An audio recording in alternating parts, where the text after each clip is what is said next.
Welcome to BPC news bulletin. ముందుగా headlines. Justice Gopal Gowda రాసిన పుస్తకాన్ని ఆవిష్కరించిన ఏపీ ఉప ముఖ్యమంత్రి పవన్ కళ్యాణ్.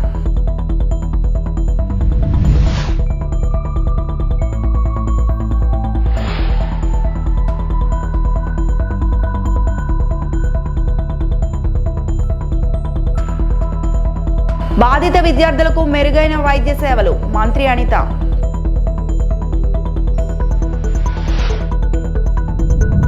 పైడితల్లి అమ్మవారికి పట్టు వస్త్రాలు సమర్పించిన అశోక్ గజపతిరాజు. భాషా ప్రాంతం వేరైన సంస్కృతి సంప్రదాయాల విషయంలో కర్ణాటక ఆంధ్రప్రదేశ్ మధ్య మంచి సంబంధ బాంధవ్యాలున్నాయని ఏపీ ఉప ముఖ్యమంత్రి పవన్ కళ్యాణ్ అన్నారు. కర్ణాటకలో చింతామణిలో జరిగిన సుప్రీంకోర్టు మాజీ న్యాయమూర్తి జస్టిస్ వి గోపాల్ గౌడ 75వ పుట్టినరోజు వేడుకల్లో ఆయన పాల్గొన్నారు. జస్టిస్ గోపాల్ గౌడ రాసిన పుస్తకాన్ని ఆవిష్కరించారు. చదువులు, నైపుణ్య శిక్షణలో ప్రతిభ చూపిన వారికి అవసరమైన సామాగ్రి అందజేశారు. వివిధ రంగాల్లోని ప్రముఖులను సన్మానించారు. కోలార్, చిక్ బల్లాపూర్ ప్రాంతాల్లో నీటి సమస్య పరిష్కారానికి తమ వంతు సహకారం అందిస్తామని పవన్ హామీ ఇచ్చారు. తన జీవితాన్ని ఎలా జీవించాలి, పదవిలో ఉన్నప్పుడు తన శక్తిని ఎవరి కోసం ఉపయోగించాలి, పదవి దిగాక కూడా తన గళం ఎవరి కోసం వినిపించాలన్న ప్రశ్నకు సమాధానం మన కళ్ళ ముందే నిలబడిన ఒక వ్యక్తి రూపంలో ఉంది. ఆయనే జస్టిస్ వి గోపాల్ గౌడ గారు. ఆయనకు జనసేన తరపున, ప్రజల తరపున నా హృదయపూర్వక జన్మదిన శుభాకాంక్షలు. నాకు గోపాల్ గౌడ గారి సంభాషణలు దొర్లుతూ ఉంటాయి. అలాగే ఇక్కడికి రాగానే చాలామంది పెద్దలంతా మాట్లాడారు. ఇక్కడ మనకి నీటి సమస్య ఉందని, పెన్నార్ మరియు పలార్ నదీ పరివాహక ప్రాంతం మీద 10,000 చదరపు కిలోమీటర్ల వరకు విస్తరించి ఉంది మన పూర్వపు కోలార్ ప్రాంతం. ఒకప్పుడు ఇది సిటీ ఆఫ్ లేక్స్, సరస్సుల నగరంగా పేరుగాంచిన బెంగళూరుకి దగ్గరలో ఉన్న ఈ కోలార్ ప్రాంతంలో దాదాపు 5,000 పైగా చెరువులు ఉన్నాయి. ఈ ప్రాంతం మన దక్షిణాసియా ఖండంలోనే ఎక్కువగా సరస్సులు, చెరువులు కలిగి ఉన్న ప్రాంతం. ఇది మన పూర్వీకులు, మధ్యయుగ పాలకులు నీటి సంరక్షణ, నీటి పరివాహక నిర్వహణ వారికి ఉన్న అపార విజ్ఞానానికి నిదర్శనం.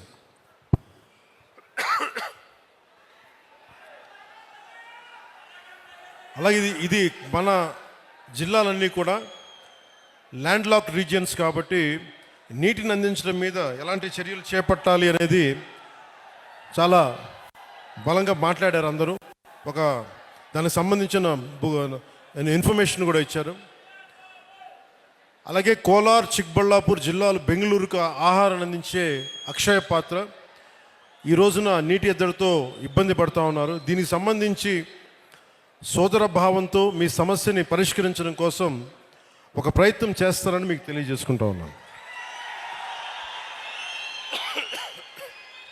ఆంధ్రప్రదేశ్ సీమే హత్తిರದ చింతామణియు ఇక్కడికి వస్తూ ఉంటే చింతామణిలో ప్రతి ఒక్కరు కూడా మన అభిమానులందరికీ అంటే ఎంత అదృష్టం చేసుకున్నామంటే మనందరం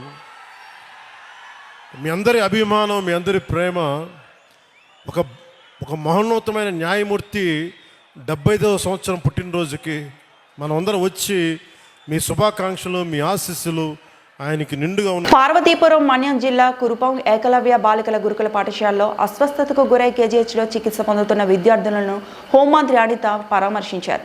బాధితులతో ఆమె మాట్లాడారు. వారి ఆరోగ్య పరిస్థితిని వైద్యులను అడిగి తెలుసుకున్నారు. అనంతరం మీడియాతో అనిత మాట్లాడారు. దృష్టి పెట్టి గ్యాస్ట్రోఎంటాలజిస్ట్ వీళ్ళందరూ కూడా ప్రత్యేకమైన దృష్టి పెట్టి పిల్లలకి ఎప్పటికప్పుడు బ్లడ్ టెస్టులు కూడా చేస్తూ ఎక్కడ కూడా ఎటువంటి ఇబ్బంది లేకుండా చూసుకునే బాధ్యత కూడా తీసుకున్నారు. ఈరోజు ప్రత్యేకంగా నేను కూడా ఈరోజు పిల్లలు వచ్చి ఒకసారి పరామర్శించి పిల్లలు పొజిషన్ ఎలా ఉందని చూడటానికి ఈరోజు నేను కూడా ఇక్కడికి రావడం జరిగింది. బై గాడ్స్ గ్రేస్ పిల్లలందరూ కూడా కోలుకుంటున్నారు, అందరూ కూడా యాక్టివ్గా ఉన్నారు. ఈరోజు ప్రతి ఒక్క పిల్లల్ని కూడా నేను పలకరించడం జరిగింది. ఈరోజు పర్టికులర్గా ఒక ఎక్స్పర్ట్ కమిటీ కూడా, వైద్యుల సహాయంతో ఒక ఎక్స్పర్ట్ కమిటీ కూడా ఏర్పాటు చేసి ఒక నివేదికను తీసుకొని ఏదైతే రూట్ కాజ్ ఏదైతే ఉందో దీని అందరికీ జరగడానికి గల కారణాలు ఏదైతే ఉన్నాయో దాన్ని పరిశోధించి దాని మీద సమగ్రంగా ఒక విచారణ జరిపి పర్టికులర్గా దానికి వే ఫార్వర్డ్ కూడా తీసుకోవడానికి ఈరోజు గవర్నమెంట్ సిద్ధంగా ఉంది. ఈ విషయం తెలిసిన వెంటనే ఎవరైతే దీనికి ముందు బాధ్యత వహించాల్సిన వాళ్ళందరినీ కూడా సస్పెండ్ చేయడం జరిగింది. అట్ ద సేమ్ టైం ఈరోజు మంత్రి గారు కూడా కురుపాం హాస్టల్కి కూడా వెళ్తున్నారు. అక్కడ కూడా ఇన్ఫర్మేషన్ అంతా గ్యాదర్ చేసుకుని ఫర్దర్గా ఎటువంటి ఇబ్బంది లేకుండా చూసుకునే బాధ్యత తీసుకుంటాం. ముఖ్యంగా చిన్నపిల్లలు, అదేవిధంగా ముఖ్యంగా గిరిజనులు అందరికీ పక్షాన ఈరోజు ఆరోగ్య పరిస్థితులు ఎక్కడ కూడా ఇబ్బందులు రాకుండా చూసుకునే బాధ్యత కూడా గవర్నమెంట్ తీసుకుంటుంది. మీ అందరికీ తెలుసు, ఈరోజు బిలో ప్రావర్టీ లైన్ వాళ్ళకి కూడా 25 lakhs వరకు కూడా ఈరోజు ఆరోగ్య ఎన్టీఆర్ వైద్య సేవ ద్వారా ముందుకు తీసుకెళ్లే కార్యక్రమాలు కూడా మేము ఎన్నో కార్యక్రమాలు చేస్తున్నాం.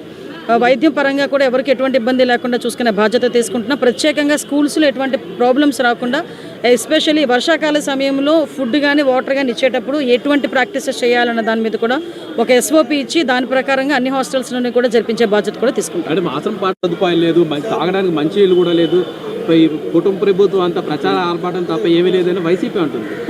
వైసీపీ అంటూనే ఉంటుందండి. విషయం ఏంటంటే ఎవరైనా ఎప్పుడైనా నేనేమంటానంటే ఇప్పుడు ఆ ఏరియాలో ఉన్న వాళ్ళు నాకు తెలిసి గిరిజనులు ఇద్దరికి అనుకుంటా డిప్యూటీ సీఎంలు ఇచ్చారు ఆ టైంలో. కనీసం ఏ రోజైనా ఒక ఆశ్రమ పాఠశాలకు వెళ్ళి వాళ్ళు ఏం తింటున్నారు, ఏం తాగుతున్నారు, వాళ్ళ వసతులు ఎలా ఉన్నాయి చూసిన పాపాన పోయారా వాళ్ళు? కానీ ఈరోజు ఎన్డీఏ కూటమి వచ్చిన తర్వాత అలా కాదు, బాధ్యత తీసుకుంటున్నాం. ఎక్కడైనా ఏమైనా లోటుపాట్లు ఉంటే ఇమీడియట్గా చేసే కార్యక్రమాలు శ్రీకారం చుడుతున్నాం. ఈరోజు మంత్రులు సందర్శిస్తున్నారు, సోషల్ వెల్ఫేర్ మినిస్టర్ ఒకవైపున సందర్శిస్తున్నారు హాస్టల్స్ని, ట్రైబల్ వెల్ఫేర్ మినిస్టర్ సందర్శిస్తున్నారు, మా ఇన్ఛార్జ్ మినిస్టర్లుగా ఉన్న మేము వెళ్తున్నాం, మా ఒరిజినల్ జిల్లాలో మేము కూడా వెళ్తున్నాం, హాస్టల్స్కి ఎలా ఉన్నాయి ఏంటని పర్యవేక్షించుకుంటున్నాం. ఆఫీసర్లు వెళ్తున్నారు, ఆఫీసర్ రెగ్యులర్ చెకింగ్స్ చేస్తున్నారు. ఎక్కడ కూడా ఎవరికి ఎటువంటి ఇబ్బంది లేకుండా చూసుకున్నాం. ఇది కూడా అన్ఫార్చునేట్ థింగ్. ఇది కూడా ఎందుకు జరిగిందన్న దాని మీద కూడా సమగ్రంగా విచారణ. విజయనగరంలో పైడితల అమ్మవారి ఉత్సవాలు వైభవంగా కొనసాగుతున్నాయి. ఈ ఉత్సవాల్లో భాగంగా ఆలయ అనువంశిక ధర్మకర్త గోవా గవర్నర్ పూసపాటి అశోక్ గజపతిరాజు పట్టు వస్త్రాలు సమర్పించారు. సతీమణి సునీల గజపతిరాజు, ఎమ్మెల్యే అతిథి గజపతిరాజు ఇతర కుటుంబ సభ్యులతో కలిసి ఆలయానికి వచ్చి ప్రత్యేక పూజలు నిర్వహించారు. పూజల అనంతరం అమ్మవారి తీర్థ ప్రసాదాలు చిత్రపటాన్ని ఈవో శిరీష, ఉత్సవాల ప్రత్యేకాధికారి మూర్తి ఆయనకు అందజేశారు. ఈ కార్యక్రమంలో ఎంపీ కలిశెట్టి అప్పలనాయుడు తదితరులు పాల్గొన్నారు.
అంబేద్కర్ కోనసీమ జిల్లా అమలాపురం పట్టణంలో 2 కోట్ల రూపాయల వ్యయంతో నిర్మించనున్న అగ్నికుల క్షత్రియ భవనం నిర్మాణానికి ఎక్సైజ్ శాఖ మంత్రి కొల్లు రవీంద్ర ఆదివారం శంకుస్థాపన చేశారు.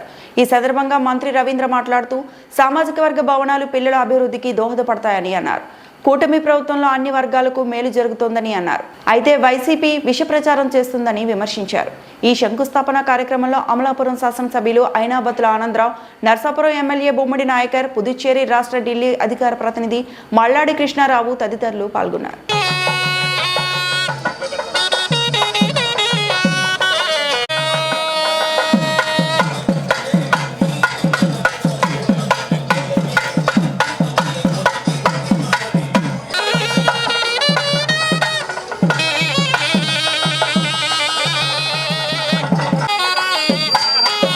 देवताभ्यो नमः नारिकेलसंक्रांति प्रथमाय नमः द्वितीयाय नमः तृतीयाय नमः चतुर्थाय नमः पंचमाय नेत्रपुत्रे अष्टोपृक्षणे पादोपृक्षणे సాధారణంగా ఆహ్వానం పలుకుతున్నాం. అదేవిధంగా మరి రాష్ట్ర అధికార ప్రతినిధి గట్ల గౌరవనీయులు గట్ల రమణ బాబు గారిని వేదికపై సాధారణంగా ఆహ్వానం పలుకుతున్నాం. సార్ సోదరులందరూ కూడా మీకు కేటాయించినటువంటి కుర్చీలు ఆశీర్వాదం కావాల్సి. అదేవిధంగా గౌరవనీయులు అదేవిధంగా ఈ తాలూకా సంఘ అదేవిధంగా గౌరవ రాష్ట్ర శాసన సభ్యులు శ్రీ బొమ్మడి నాయకర్ గారిని వేదిక ఆహ్వానిస్తున్నాం.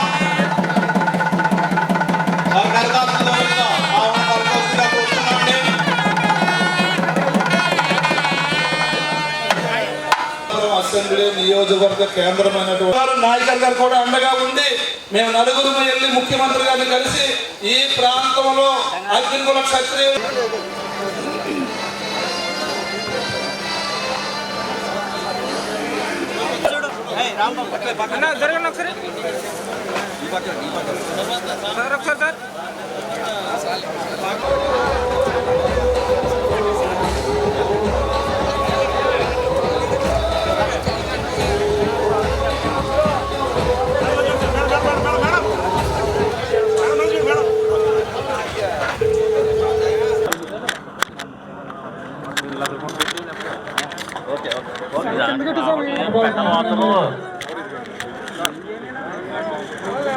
చంద్రబాబు అధికారంలో ఉన్నప్పుడు ఒక మాట, అధికారంలో లేనప్పుడు ఒక మాట మాట్లాడతారని మాజీ మంత్రి గుడివాడ అమర్నాథ్ మండిపడ్డారు. కానీ వైఎస్ఆర్సీపీ అధినేత వైఎస్ జగన్ మాత్రం ఎప్పుడు ఒకే మాట మాట్లాడతారని తెలిపారు. విశాఖ స్టీల్ ప్లాంట్ ప్రైవేటీకరణకు వైఎస్ఆర్సీపీ ఎప్పుడు వ్యతిరేకమే అని మరోసారి అమర్నాథ్ క్లారిటీ ఇచ్చారు. చంద్రబాబులా అధికారంలో ఉన్నప్పుడు ఒక మాట, అధికారంలో లేనప్పుడు ఒక మాట జగన్ మాట్లాడారు. కూటమి ప్రభుత్వం వచ్చాక స్టీల్ ప్లాంట్లో దాదాపు 10,000 మంది ఉద్యోగాలు పోయాయి. కూటమి ప్రభుత్వం పేదవారి కడుపు కొడుతోంది. పేదవాడికి ఉచిత వైద్యం అందడం ఈ కూటమి ప్రభుత్వానికి ఇష్టం లేకనే ప్రభుత్వ మెడికల్ కాలేజీలను ప్రైవేటీకరణ చేస్తున్నారు. చంద్రబాబు చీటర్, లోకేష్ లూటర్ అని జనం మాట్లాడుకుంటున్నారు అంటూ ఘాటు విమర్శలు చేశారు. పార్టీ ప్రభుత్వంలో ఉన్నప్పటి నుంచి జగన్మోహన్ రెడ్డి గారు ముఖ్యమంత్రిగా ఉన్నప్పుడు ఏదైతే విధానం తీసుకున్నామో నేటికి కూడా మన పార్టీ విధానం స్టీల్ ప్లాంట్ విషయంలో అదే విధానం తప్ప మార్పు లేదు. మనం అధికారంలో ఉన్నా అధికారంలో లేకపోయినా స్టీల్ ప్లాంట్ ప్రైవేటీకరణ విషయంలో కేంద్ర ప్రభుత్వం తీసుకున్నటువంటి నిర్ణయాన్ని మనం వ్యతిరేకిస్తూ ఉన్నాం. ప్రైవేటీకరణ జరగడానికి వీల్లేదు అనేటువంటిది వైఎస్ఆర్ కాంగ్రెస్ పార్టీ విధానం అనేటువంటి విషయాన్ని కూడా ఈ సందర్భంగా తెలియజేస్తూ ఉన్నాం. చంద్రబాబు నాయుడు గారి లాగా అధికారం ఉంటే ఒక మాట, ప్రతిపక్షంలో ఉంటే ఒక మాట చెప్పేటువంటి అలవాటు మన నాయకుడు జగన్మోహన్ రెడ్డి గారికి లేదు అనేటువంటి విషయాన్ని కూడా తెలియజేస్తాం.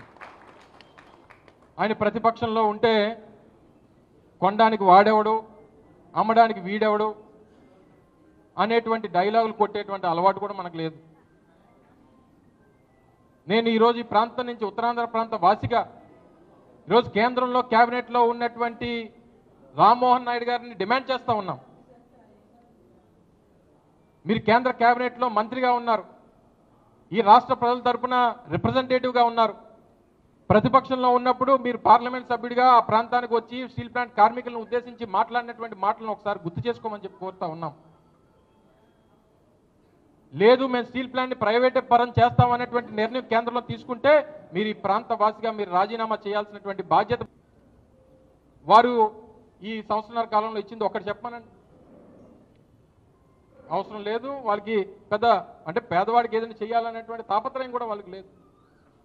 సో ఇవన్నీ గమనంలో పెట్టుకొని అందుకని నేను ఎవడో అన్నారు సార్ వాళ్ళిద్దరి గురించి తండ్రి కొడుకుల గురించి ఎక్కువ మాట్లాడదు సార్, చంద్రబాబు చీటరు లోకేష్ లోటరు అని చెప్పారు. చంద్రబాబు ఫస్ట్ నుంచి చీటింగ్ అలవాటు, కొడుకు లోకేష్కి ఏమో లూటింగ్ అలవాటు. సో ఇద్దరు గురించి ఎక్కువ మాట్లాడడం టైం వేస్ట్ సార్, మీ పనులు మీరు చేయండి. మళ్ళీ రేపు ప్రభుత్వం జగన్మోహన్ రెడ్డి గారి వద్దన్నా సరే ఆయన ఇంటికి తీసుకొని వచ్చి ప్రజలు ఆయన ఇంటి ముందు పెడతారు అధికారాన్ని అని చెప్పినటువంటి మాట ఈరోజు రాష్ట్రంలో పేదవాడి నోటంట వస్తూ ఉంది. కానీ దానికి కావాల్సినటువంటి కష్టం మనం పడాల్సినటువంటి బాధ్యత డెఫినెట్గా మన అందరి మీద ఉంది.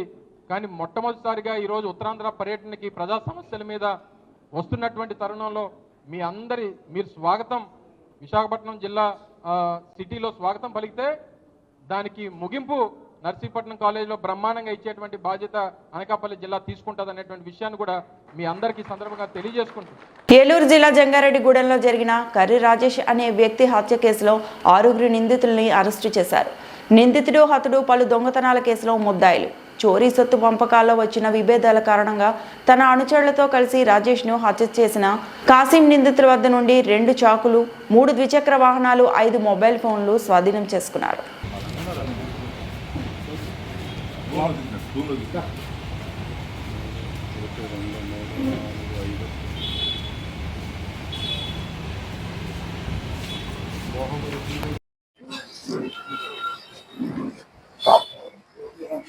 ఒక చైర్ తీసేయండి.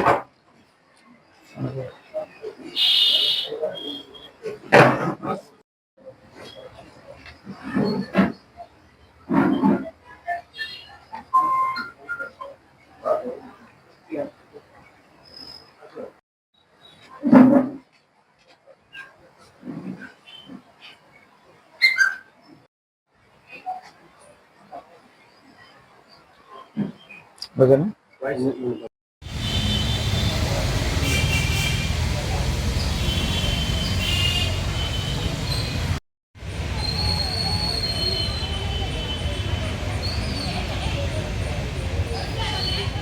అంటే 3వ తేదీన జంగారెడ్డిగూడెంలో జరిగినటువంటి కర్రి రాజేష్ అనే పాత నేరస్తుడికి సంబంధించినటువంటి హత్య కేసులో నిన్న అంటే నేరం జరిగిన 20 గంటల్లో మన జంగారెడ్డిగూడెం సిఐ గారి ఆధ్వర్యంలో జంగారెడ్డిగూడెం ఎస్ఐ గారు, ఏఎస్ఐ సంపత్తి సిబ్బంది అందరూ కలిసి అందులో పార్టిసిపేట్ చేసినటువంటి 6 ముద్దాయిలను కూడా అరెస్ట్ చేయడం జరిగింది.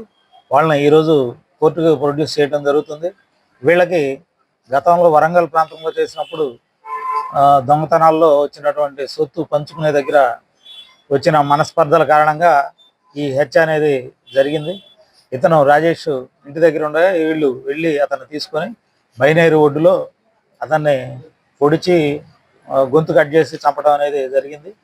ఎవరైనా సరే ఇట్లా ఈ విధమైనటువంటి కార్యకలాపాలకు పడితే వాళ్ళ మీద కఠినమైన శిక్షలు ఉంటాయి. వాళ్ళ మీద నిఘా కూడా కఠినంగా ఉంటుంది. ఇప్పుడు ఈ నేరంలో పాల్గొన్న ప్రతి ఒక్కరి మీద కూడా రౌడీ షీట్లు ఓపెన్ చేయడం జరుగుతుంది. వాళ్ళపై తగిన చర్యలు తీసుకోవడం జరుగుతుంది. అవసరమైన వారికి పీడీ యాక్ట్ కూడా పెట్టి వాళ్ళు మళ్ళీ ఈ జంగారెడ్డిగూడెంలో అడుగు పెట్టకుండా చేయడానికి కూడా మా వంతు ప్రయత్నం మేము చేస్తాం. స్వదేశీ సంకల్పం, ఆత్మనిర్భర భారత్ పథకం, విదేశీ వద్దు స్వదేశీ ముద్దు, ఇదే నరేంద్ర మోడీ మంత్రం. తిరుపతిలో ప్రెస్ మీట్ నిర్వహించిన బీజేపీ రాష్ట్ర అధికార ప్రతినిధి జల్లి మధుసూదన్ ఆత్మనిర్భర్ భారత్ పిలుపు ద్వారా ప్రధానమంత్రి నరేంద్ర మోడీ భారత ఆర్థిక వ్యవస్థను, స్వదేశీ ఉత్పత్తులను, స్థానిక నైపుణ్యాలను బలోపేతం చేసే ఉద్యమానికి శ్రీకారం చుట్టారు. వోకల్ ఫర్ లోకల్ నుంచి లోకల్ టు గ్లోబల్ దిశగా భారత్ నడుస్తోంది. ఖాదీ నుంచి బ్రహ్మోస్ వరకు, దీపం నుంచి డిజిటల్ యూపీఐ వరకు ప్రతి రంగంలో స్వదేశీ శక్తి ప్రపంచానికి భారత ప్రతిభను చూపిస్తోంది. కోవిడ్ కాలంలో టీకాలు, పీపీఈ కిట్లు తయారు చేసి 100 కంటే ఎక్కువ దేశాలకు సహాయం చేసిన భారత్ వ్యాక్సిన్ మైత్రి ద్వారా ప్రపంచానికి ప్రాణరక్షకుడిగా నిలిచింది. స్వదేశీ అంటే కేవలం వస్తువులు కాదు, ఇది ఆత్మగౌరవం, జాతీయ గర్వం. రైతుల చెమట, కార్మికుల శ్రమ, యువత, ఆవిష్కరణలు ఈ ఉద్యమానికి బలం. రక్షణ రంగంలో కూడా భారత్ తేజస్, బ్రహ్మోస్, ఆర్జిలరీ ఎగుమతులతో ఆత్మనిర్భర మార్గంలో దూసుకెళ్తోంది. ప్రధాని మోదీ పంచ సంకల్పాలు, వికసిత్ భారత్, వలస మనస్తత్వం తొలగింపు, వారసత్వంపై గర్వం, ఏకత్వం, పౌర కర్తవ్యాలు దేశాన్ని వికసిత దిశగా తీసుకెళ్తున్నాయి. భారతీయ వస్తువులు కొనండి, భారతీయులను ఆదరించండి. ప్రతి ఇల్లు, ప్రతి దుకాణం, ఇంటింటా స్వదేశీ ఉద్యమంలో భాగస్వాములు అవ్వాలని బీజేపీ రాష్ట్ర అధికార ప్రతినిధి జల్లి మధుసూదన్ పిలుపునిచ్చారు. దేశంలో ఒక జాతీయ ఉద్యమానికి నాంది పలకాలని ప్రధానమంత్రి నరేంద్ర మోడీ గారు పిలుపునిచ్చారు.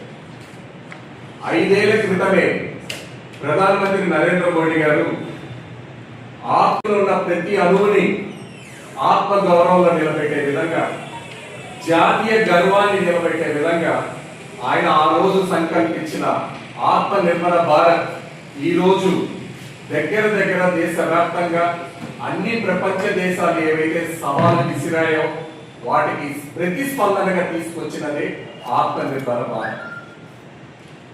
అదే కాకుండా మనకు తెలుసు, గతంలో 5-10 ఏళ్ళుగా చూస్తే ప్రతి దేశంలో ఉన్న ప్రతి గ్రామంలో కానీ రాష్ట్రంలో ఉన్న ఒక విశిష్టత కానీ మన్ కీ బాత్ కార్యక్రమంలో ఆయన తీసుకుంటున్నటువంటి విషయాలు ఏవైతే ఉన్నాయో అన్ని రంగాలు, శ్రామిక రంగం కానించి, వ్యవసాయ రంగం కానించి, ఇండస్ట్రీస్ కానించి, ఐటీ టెక్నాలజీ, ఇన్ఫర్మేషన్ టెక్నాలజీ కానించి అన్ని రంగాలలో మనకున్న శక్తి, మనకున్న బలము, మనకున్న సంకల్పము, మనకున్న చేతి నైపుణ్యము, మనలో ఉన్న దృఢమైన ఒక పట్టుదలకి నిదర్శనంగా ఆయన తీసుకొచ్చినదే మన్ కీ బాత్ లో చూపిస్తున్న ధైర్యాన్ని, అంటే ప్రతి భారతీయుడిలో కూడా మన శక్తి ఏందో అని నిరూపించేదానికి తీసుకొచ్చారు. ఒక్క మాటలో చెప్పాలంటే స్వామి వివేకానంద గారు ఏ రోజో చెప్పారు, ప్రతి అణువు కూడా దేశం కోసం ఉపయోగపడాలి. స్వరాజ్ అంటే రాజకీయ స్వేచ్ఛనిస్తుంది, స్వదేశీ అంటే ఆర్థిక స్వేచ్ఛనిస్తుందని ఆ రోజే స్వామి వివేకానంద గారు చెప్పడం జరిగింది. దాన్ని మూల సంకల్పంగా తీసుకొని ఈ రోజు దేశవ్యాప్తంగా మనకు తెలిసిన విషయాలు 3 ఉన్నాయి. Make in India, make for global. అంటే అన్ని రంగాలు కూడా ఏవైతే టెక్నాలజీ పరంగా కానీ, స్మాల్ స్కేల్ ఇండస్ట్రీ కానీ, హెవీ స్కేల్ ఇండస్ట్రీస్ కానీ, అలాగే వ్యవసాయ రంగానికి కానీ, వీటన్నిటిని ఒక కొత్త దిశగా తీసుకెళ్తూ ఆత్మనిర్భరంలో భాగంలోగా ఇద్దరు అంతర్రాష్ట్ర దొంగలను అరెస్టు చేసిన రాయచోటి డీఎస్పీ కృష్ణమోహన్. అన్నమయ్య జిల్లా రాయచోటిలో వరుస దొంగతనాలు, చైన్ స్నాచింగ్లకు పాల్పడుతున్న ఇద్దరు అంతర్రాష్ట్ర దొంగలను అరెస్టు చేసినట్లు రాయచోటి డీఎస్పీ కృష్ణమోహన్ తెలిపారు.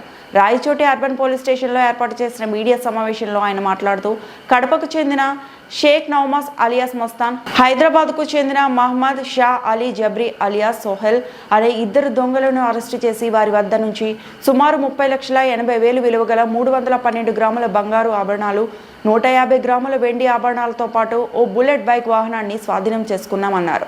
పట్టుబడ్డ నిందితుల్లో కడపకు చెందిన షేక్ నౌమాస్ అలియాస్ మస్తాన్పై 9 కేసులు ఉండగా హైదరాబాద్కు చెందిన మహమ్మద్ షా అలీ జబ్రీ అలియాస్ సోహెల్పై తెలంగాణ, ఆంధ్రప్రదేశ్ రాష్ట్రాల్లో 175 చోరీ కేసులు నమోదు అయినట్లు డీఎస్పీ కృష్ణమోహన్ వివరాలను వెల్లడించారు.